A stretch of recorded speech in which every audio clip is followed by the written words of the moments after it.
सुप्रभात बच्चों। आज हम व्याकरण का बहुत ही मनोरंजक एक हिस्सा लेकर आए हैं और वो हमें आज पढ़ना है। मुहावरा। ये आज हमें देखना है कि किस तरह से मुहावरे भाषा में सौंदर्य बढ़ाते हैं। भाषा का सौंदर्य बढ़ाने के लिए, भाषा को ज्यादा प्रभावी बनाने के लिए मुहावरों का इस्तेमाल किया जाता है। और किस तरह से एक अपना साधारण अर्थ छोड़कर ये विशेष अपना अर्थ व्यक्त करते हैं और जिनके कारण ही, उनके विशेष अर्थ के कारण ही उस भाषा का क्या होता है, सौंदर्य बढ़ता है। तो हमें वही देखना है। जब भी हम बात करते हैं तो बात करने के भी दो तरीके होते हैं। जैसे साधारण तरीका जो आपको यहाँ पर दिखाई दे रहा है, दो तरीके आपको दिखाई दे रहे हैं। एक है साधारण तरीका और दूसरा है विशेष तरीका। ठीक है, तो ये दो तरीके, अभी साधारण तरीका क्या है और विशेष तरीका क्या है। जैसे अभी मैंने कहा कि जैसे परीक्षा नजदीक आती है, बच्चे बहुत अच्छी पढ़ाई करने लगते हैं, ये क्या हुआ, साधारण तरीका। लेकिन यही बात अगर मैंने ऐसे कही, जैसे ही परीक्षा नजदीक आती है बच्चे रात दिन एक कर लेते हैं। मतलब यहाँ पर मैंने एक ही वाक्य को अलग अलग तरीके से कहा। बच्चे बहुत पढ़ाई करते हैं और बच्चे रात दिन एक करते हैं। मतलब रात दिन एक करना यानी बहुत मेहनत करके पढ़ाई करते हैं, यानी बहुत मेहनत लेते हैं एग्जाम के लिए, परीक्षा के लिए।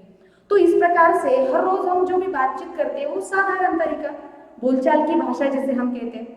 लेकिन जब हम किसी व्यक्ति को यानी भाषण देने वाले व्यक्ति को मंच पर देखते हैं, उसका भाषण सुनते हैं, तो उसकी भाषा में आपको थोड़ा अलग सौंदर्य दिखाई देता है या उसकी भाषा आपको बहुत प्रभावी लगती है।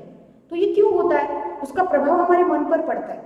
तो आप सोचते होंगे कि ये इतना कैसे प्रभावशाली व्यक्ति बोल सकता है।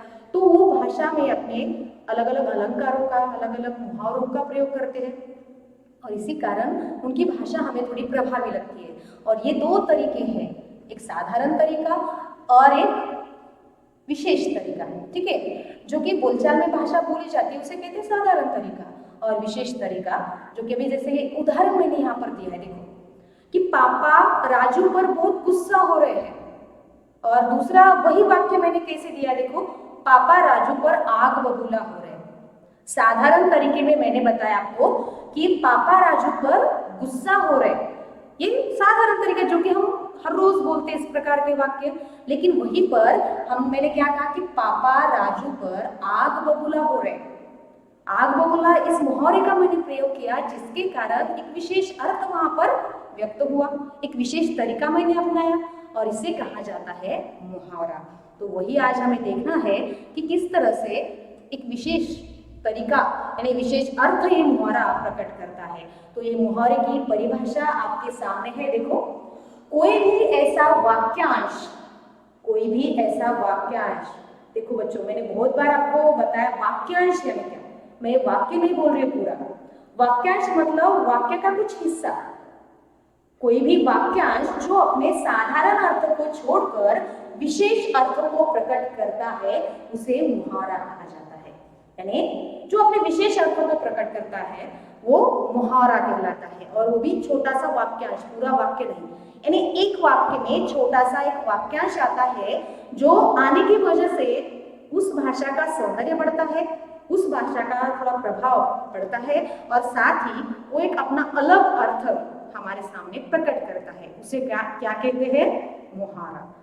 ठीक है, तो हम अलग अलग उदाहरणों द्वारा इस मुहावरे को समझेंगे कि कौन कौन से मुहावरे किस तरह से भाषा का सौंदर्य बढ़ाते हैं। तो चलिए देखते हैं। तो सबसे पहले हम देखेंगे अंगूठा दिखाना, जो आपको आंखों का तारा होना आपको दिखाई दे रहा है, आंखों का तारा होना। अभी देखो एक थोड़ा अलग लग रहा है हमें सुनने को, और उसका अर्थ क्या है, साधारण है, बहुत प्रिय होना। लेकिन आंखों का तारा जैसे कि राहुल माता पिता को बहुत प्रिय है, ये साधारण वाक्य मैंने कहा। लेकिन उसी को अगर मैंने कहा कि राहुल माता पिता के आंखों का तारा है, तो देखो ये थोड़ा विशेष प्रकार से मैंने कह दिया, तो ये थोड़ा सा अलग लगता है और थोड़ा अच्छा भी लगता है। उसी प्रकार देखो अंगूठा दिखाना, अंगूठा दिखाना। अभी ये वाक्य में अगर मैंने डाल दिया कि मोहन को माँ ने काम बताया, लेकिन उसने अंगूठा दिखाया। तो एक वाक्यांश आ गया वहां पे, अंगूठा दिखाया। तो उसका अर्थ क्या है कि साफ इनकार कर देना, यानी अंगूठा दिखाना ये विशेष अर्थ प्रकट करता है कि उसका अर्थ क्या है, साफ इनकार करना। ठीक है, तो इस प्रकार के बहुत सारे मुहारे जिनके कारण उस वाक्य का थोड़ा विशेष अर्थ हमारे सामने आता है। वैसे ही आपके सामने और एक मुहारा है, देखो कौन सा, 9 2 11 होना, जिसका अर्थ क्या है, भाग जाना। और उसका वाक्य में हमेशा मुहारा डाला जाता है, और वो मुहारे को डालकर पूरा वाक्य बनाया जाता है। जैसे कि पुलिस को देखते ही चोर 9 2 11 हो गए। ठीक है, पुलिस को देखते ही चोर 9 2 11 हो गए, यानी यहाँ पर 9 2 11 होना ये एक विशेष अर्थ हमारे सामने लेकर आता है, भाग जाना। वैसे ही नीचे देखो, घुटने टेकना, ये भी एक मुहारा है जो अपना एक विशेष अर्थ हमारे सामने लेकर आता है, जिसका अर्थ है हार मानना। इसका अर्थ क्या है, हार मानना। उसका वाक्य बनेगा, औरंगजेब ने शिवाजी महाराज के सामने घुटने टेक दिए। देखो किस तरह से ये घुटने टेकना एक अलग विशेष अर्थ हमारे सामने लेकर आता है। तो यही बच्चों मुझे बताना था आपको कि किस तरह से हम जो भी वाक्य बोलते हैं, लेकिन उसकी तरफ हमारा ध्यान नहीं रहता। बहुत सारे साधारण वाक्य रहते हैं, बहुत सारे विशेष प्रकार के विशेष तरीके से बोले जाते हैं, लेकिन विशेष तरीके से बोले हुए वाक्यों का थोड़ा प्रभाव पड़ता है, ध्यान जाता है लोगों का उसकी तरफ, और इसी कारण थोड़ा भाषा का सौंदर्य भी बढ़ जाता है।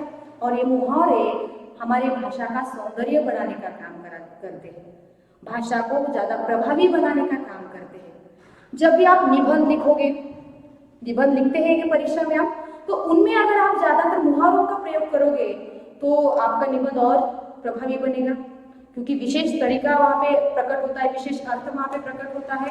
और जहाँ पर इस तरह से मुहावरों का प्रयोग करके आप कुछ लिखेंगे, अनुच्छेद लिखेंगे या निबंध लिखेंगे, निश्चित ही आपके उस निबंध का या निबंध जो भी है प्रभावी बन सकता है, अनुच्छेद लेखन आपका प्रभावी बन सकता है। तो इस तरह से आज हमने बात करने के 2 तरीके देखे, अभी साधारण तरीका और विशेष तरीका, और किस तरह से मुहावरे हमारी भाषा का सौंदर्य बढ़ाते हैं और किस तरह से विशेष अर्थ को हमारे सामने लेकर आते हैं, वो हमने देखा। तो कल नए व्याकरण का एक हिस्सा लेकर हम आपके सामने आएंगे, तो तब तक के लिए इतना है।